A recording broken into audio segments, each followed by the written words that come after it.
ಬಳ್ಳಾರಿಯ ಆಂಜನೇಯ ದೇಗುಲದಲ್ಲಿ ಮಾಂಸದ ಚೀಲ ಪತ್ತೆಯಾಗಿದೆ. ಮಾಂಸದ ತುಂಡುಗಳನ್ನು ನೋಡಿ ಇದೀಗ ಅರ್ಚಕರು ಶಾಕ್ ಆಗಿದ್ದಾರೆ.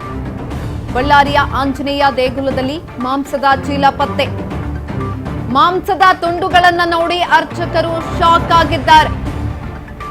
ಬಳ್ಳಾರಿಯ ನಾಗಲಕೇರಿಯ ಆಂಜನೇಯ ದೇಗುಲ ಇದು. ದೇವಸ್ಥಾನದ ಹಿಂಭಾಗದ ವೆಂಕಟೇಶ್ವರ ದೇಗುಲದ ಬಳಿ ಮಾಂಸ ಪತ್ತೆಯಾಗಿದೆ. ಗರಡು ಸ್ತಂಭದ ಮುಂದೆ ಪ್ಲಾಸ್ಟಿಕ್ ಕವರ್ನಲ್ಲಿ ಮಾಂಸ ಪತ್ತೆಯಾಗಿರುವಂತದ್ದು. ತಕ್ಷಣ ಸ್ಥಳೀಯರು ಹಾಗೂ ಪೊಲೀಸರಿಗೆ ಮಾಹಿತಿಯನ್ನ ಕೂಡ ಕೊಟ್ಟಿದ್ದಾರೆ. ದೇವಸ್ಥಾನದ ಬಳಿ ಜಮಾಯಿಸ್ತಾ ಇದ್ದಾರೆ ಭಕ್ತರ ದಂಡು. ಸ್ಥಳಕ್ಕೆ ಧಾವಿಸಿದ ಪೊಲೀಸರು ಮಾಂಸದ ಚೀಲವನ್ನ ತೆರವು ಮಾಡಿದ್ದಾರೆ. ಕಿಡಿಗೇಡಿಗಳ ಕೃತ್ಯವು ನಾಯಿಗಳ ಎಸೆದಿರೋದು ಏನಾಗಿದೆ ಅನ್ನೋದು ಕೂಡ ಇನ್ನೂ ಕೂಡ ಗೊತ್ತಾಗಿಲ್ಲ. ಹಾಗಾಗಿ ತನಿಖೆ ಆದ ನಂತರ ಇದ್ರ ಬಗ್ಗೆ ಗೊತ್ತಾಗತ್ತೆ, ನಾಯಿ ಎಸ್ತಿರೋದು ಅಥವಾ ಕಿಡಿಗೇಡಿಗಳು ಅದನ್ನ ತಂದಲ್ಲಿ ಬಿಸಾಕಿದ್ರೋ ಏನು ಅನ್ನೋದು. ಇದ್ರ ಬಗ್ಗೆ ಹೆಚ್ಚಿನ ಮಾಹಿತಿಯನ್ನ ತಿಳ್ಕೊಳ್ತಾ ಹೋಗೋಣ. ನಮ್ಮ ಪ್ರತಿನಿಧಿ ನಾಗರಾಜ್ ಸಂಪರ್ಕದಲ್ಲಿದ್ದಾರೆ. ನಾಗರಾಜ್, ಬಳ್ಳಾರಿಯ ಆಂಜನೇಯ ದೇಗುಲದಲ್ಲಿ ಮಾಂಸದ ಚೀಲ ಪತ್ತೆ ಆಗಿರುವಂತದ್ದು ಯಾರಾದ್ರೂ ಎಸ್ತಿದ್ದಾರಾ ಅಥವಾ ನಾಯಿ ಎಳ್ಕೊಂಬಂದ್ ಬಿಟ್ಟಿದ್ಯಾ, ಏನಾಗಿದೆ? ಹೆಚ್ಚಿನ ಮಾಹಿತಿ ಕೊಡೋದಾದ್ರೆ.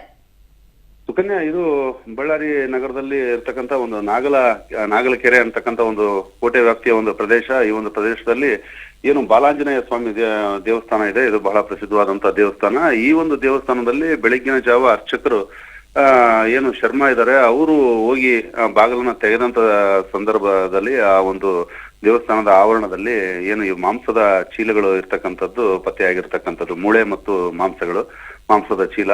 ಹಾಗಾಗಿ ಅವರು ತಕ್ಷಣ ಒಂದು ಮಾಂಸ ಮತ್ತು ಆ ಮೂಳೆಗಳೇನ್ ಬಿದ್ದಿದ್ದು ಅವುಗಳನ್ನ ಒಂದು ಫೋಟೋಗಳನ್ನ ತೆಗೆದುಕೊಂಡು ತದನಂತರ ಅವರು ಸಂಬಂಧಪಟ್ಟವರಿಗೆ ಅದನ್ನ ಸುದ್ದಿ ಮುಟ್ಟಿಸಿ ಆ ನಂತರ ಅಲ್ಲಿ ಏನು ಮಾಂಸದ ತುಣುಕುಳು ಮತ್ತೆ ಮೂಳೆ ಇವೆಲ್ಲ ಬಿದ್ದಿತ್ತು ಆ ಚೀಲದಲ್ಲಿ, ಅದನ್ನ ಅವರು ಅಲ್ಲಿಂದ ತೆಗೆದಿರ್ತಕ್ಕಂಥದ್ದು. ಈ ಒಂದು ಸುದ್ದಿ ಹರಡಿದ ನಂತರ ಇದೀಗ ಏನು ಬಳ್ಳಾರಿಯ ನಗರದಲ್ಲಿರ್ತಕ್ಕಂಥ VHP ಕಾರ್ಯಕರ್ತರು ಮತ್ತೆ ಬಿಜೆಪಿ ಕಾರ್ಯಕರ್ತರು ಸೇರಿದಂತೆ ಏನು ಆ ಒಂದು ಬಡಾವಣೆಯಲ್ಲಿರ್ತಕ್ಕಂತಹ ಎಲ್ಲ ನಾಗರಿಕರು ಒಂದು ದೇವಸ್ಥಾನಕ್ಕೆ ಧಾವಿಸಿರ್ತಕ್ಕಂಥದ್ದು. ಮತ್ತೆ ಈ ಒಂದು ದೇವಸ್ಥಾನವನ್ನ ಏನು ಕಿಡಿಗೇಡಿಗಳು ಒಂದು ಅಪಭ್ರಂಶಗೊಳಿಸ್ಲಿಕ್ಕಾಗಿ ಈ ಒಂದು ಮಾಂಸದ ತುಣುಕುಗಳನ್ನ ಮತ್ತೆ ಈ ಮೂಳೆಗಳನ್ನ ಹಾಕಿದ್ದಾರೆ ಅಂತ ಈಗ ಆರೋಪಿಸಲಾಗ್ತಾ ಇದೆ. ಅದಲ್ಲದೇನೆ ಏನಂದ್ರೆ ಈಗ ಈ ಒಂದು ಪ್ರಕರಣಕ್ಕೆ ಸಂಬಂಧಪಟ್ಟ ಹಾಗೆ ಹಿಂದೂ ಭಾವನೆಗಳಿಗೆ ಧಕ್ಕೆಯನ್ನ ತರಲಿಕ್ಕೆ ಇಂತಹ ಒಂದು ಕೃತ್ಯವನ್ನು ನಡೆಸಿದ್ದಾರೆ. ಇದು ಒಂದು ಕೂಲಂಕುಷವಾದಂತಹ ತನಿಖೆ ಆಗ್ಬೇಕು.